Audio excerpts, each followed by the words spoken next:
Hello, it's me again, Ripster, and this time today I'm going to be doing another little unscripted yap session. Sorry for the birds outside.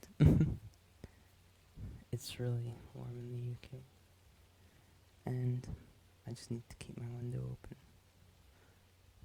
Anyway, we're getting sidetracked. The thing I wanted to talk about today, yep, that's right, this is the first yap session with an actual topic.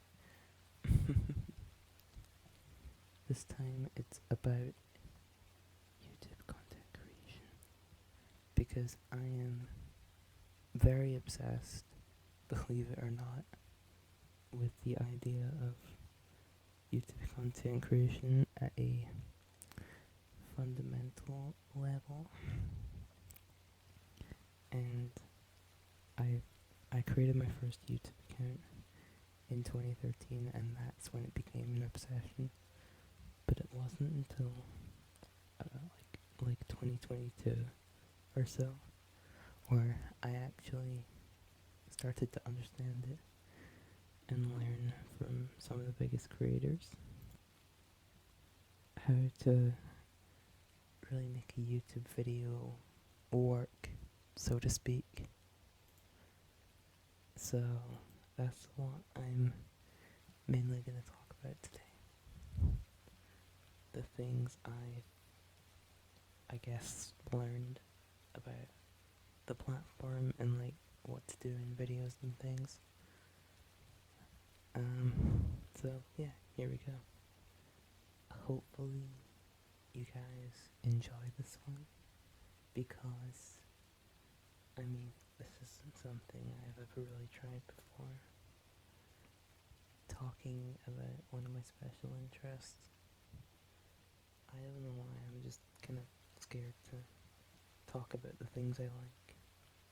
But if people find this that are as autistic about this topic as I am, then that's good. But even if not, even if you're just here because you like the sound of my voice, then that's fine too. You're all welcome here. Anyway, I have this like handbook that I wrote for some friends to kind of teach them about stuff. So when you have a video on YouTube, when you upload a video onto YouTube, there are three main audiences. There's your casual audience, your core audience, and then your audience. So to explain that a little bit further, these three audiences, so your casual audience, meaning they watch you occasionally, like here and there. Your core audience, aka they watch every video you upload. They're just always there when your silly little video shows up in their notification box. And your new audience, so these are the people who've found a video of yours on their homepage for the first time, and I believe that these are usually the most important people in terms of audience, because they're the ones you need to convert. They're the ones you need to convince to like stick around onto your channel and really make them think like, oh, your channel's worth watching. So when coming up with video ideas, if you ever come up with video ideas, the question you need to ask yourself is, can this be watched, understood, and enjoyed by all three audiences?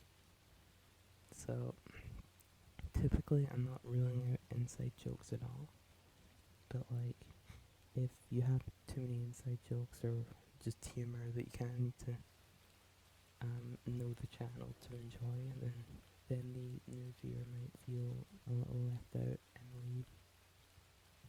So you really need to make sure a video, if you want it to reach everybody, or if you want it to reach like the most amount of people, then try and make it more generally humorous. Like, I'm not saying take out the soul of a video. None of these tips should take out the soul of your channel. These are just merely suggestions. Not even suggestions.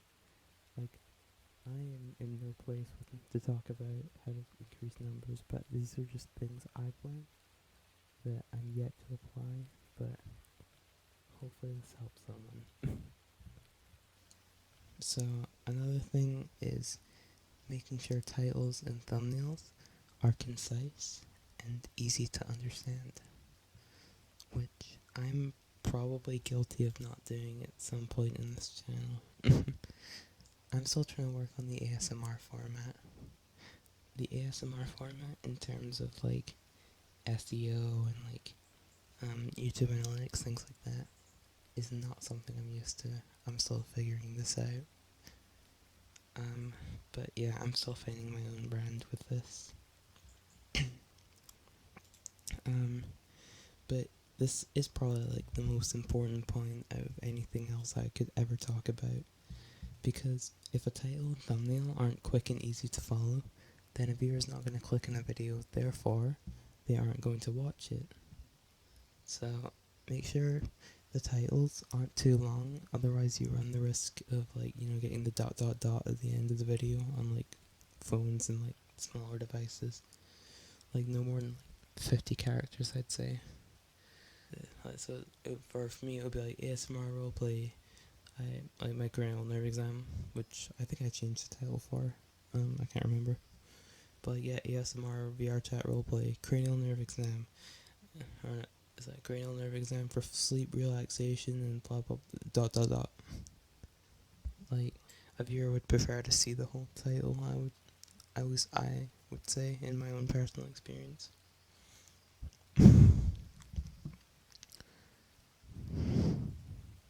This one's more of a coming up with ideas one. Don't just study what ideas work well in your own niche, which is the trap a lot of people fall into. You can study what works well in other niches and see what ideas you can apply to your own. So, I mean, for example, like taking that comparison concept from like back in the day, those old BuzzFeed videos, like $1 X versus $10,000 Y. So you could apply that idea to like a lot of niches, even if you don't have really a lot of money. So like, let's say you're a channel that makes stuff like cakes. Like a good idea could be 10-minute cake versus 10-hour cake versus 10-day cake. Like, were you trying to make a cake based on those 3 time restrictions? Like, I believe something like this could work well because the viewer would be curious what a cake that takes 10 minutes versus 10 days to make, what it would look like. That's you taking a concept that worked well in other niches on YouTube, taking in the idea and spinning it around to apply it to whatever kind of content you're making. Like, you don't need to reinvent the wheel every time you upload. Just take a simple core idea and spin it around to fit your content in an original enough way. Now, in terms of videos, one thing I would talk about is the rule of 100 that I've seen from a bunch of different YouTubers talking about this. So it's essentially just the brittle but true fact that your first 100 videos most likely are not going to get views. Like, they just aren't. Like, something most YouTubers would recommend to you is uploading 100 videos and improving something each time. The best part about being a YouTuber with this rule is there's always room for improvement. Like, maybe in your next video you learn a new editing trick that you didn't know before that makes the video look more interesting. Or maybe you come up with a better, more concise, more thought-provoking title and thumbnail for your next one. Or working on pacing. better storytelling, better structure, like better ideas. Just there's always something that can be improved on YouTube. There's no such thing as a perfect video, and that's the beauty of the platform. Even with ASMR, which is something I'm kind of still learning as I go along.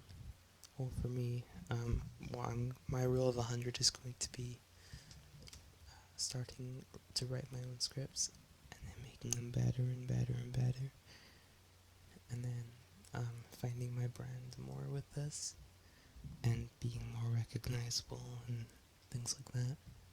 That's going to be my rule of 100 from here on this channel. Like, I'm really grateful to have this channel and have a bit of a growing community, because now I have people that enjoy what I make. Granted, ASMR wasn't the medium that I expected, but I'm still very grateful for it nonetheless. Because it actually brings me on to my next point. Your fans are your focus group. That's basically what I wrote down here in this document.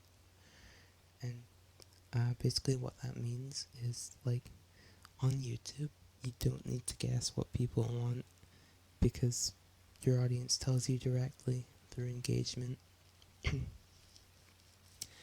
A specific tool for this is the brutally honest retention graph in your YouTube analytics page. Like, if there's a big drop at the 20-second mark, if you lose a lot of viewers and it drops down in the graph at like 20 seconds or so, maybe it's because your intro was dragging on a bit. And I'm learning how to flatten out the retention graph for these videos still. Yeah, I'll be learning that and using that in my rule of 100. Like, the retention graph is the most effective, I'd say, in getting your rule of 100 done and quicker. Like, because you can take notes of where viewers leave in your videos and do less or more of those things accordingly in your next video. Also, sorry for the plane outside. Perks of living near an airport. But yeah, I do wholeheartedly believe that the retention graph is the most accurate source of data to improve your videos, because it is the most brutally honest. Because other forms of engagement exist and can help you, because people in the comments can quote or talk about their favorite moments in the videos, but the retention graph can show where people actually clicked off. Like, the point I'm trying to make is, you don't need to guess what works and take stabs in the dark like I did up until like 2023, 24, something like that. Because the people that already watch your videos are already showing you what works by clicking off if they get bored, or talking about and engaging with their favorite moments in the video, like, alternatively. Just generally, a lot of people think that YouTube content creation is about pleasing the algorithm, when really it's about pleasing the viewer. Once people realize that it's not about appeasing this, like, omnipotent being that's serving videos, and start actually making what people want to watch instead of what the algorithm thinks people want to watch, then they'll find a lot more success, I think. Because, like, all YouTube does is serve videos that they think people want to watch, and it does a really good job at it. Like, it is usually a very, very accurate tool. And all the algorithm really does is give the type of videos that those certain types of people like to watch. So whatever niche you're making, just work on it. Just work in that niche and like start building up and working on videos that are better than most of the people in your niche, and I guarantee you will find success in that niche, because YouTube will serve those videos to people that like watching videos in that niche, and they'll stick around if it's better than the competition. That's all YouTube is. It's not a numbers game, it's a production game. And this is only if you want to find success, by the way. I'm not saying you should follow this to the T or at all, really. It's mostly up to you. This is just what I've learned from watching a bunch of YouTuber podcasts, because I'm such a fucking nerd. Hopefully this helped you. I just needed to rack my brain about this to someone. If you enjoyed this, then please leave a like and all that, and subscribe. This is me doing the call to action stuff. I love YouTube. But yeah, that's all from me. Hopefully you did enjoy this, and let me know if you want me to do more info dumping like this. I'll see what else I have in my brain. Like, even if you are as autistic about this topic as I am, or if you just like listening to me speak, then that's great too. Anyways, I'll see you in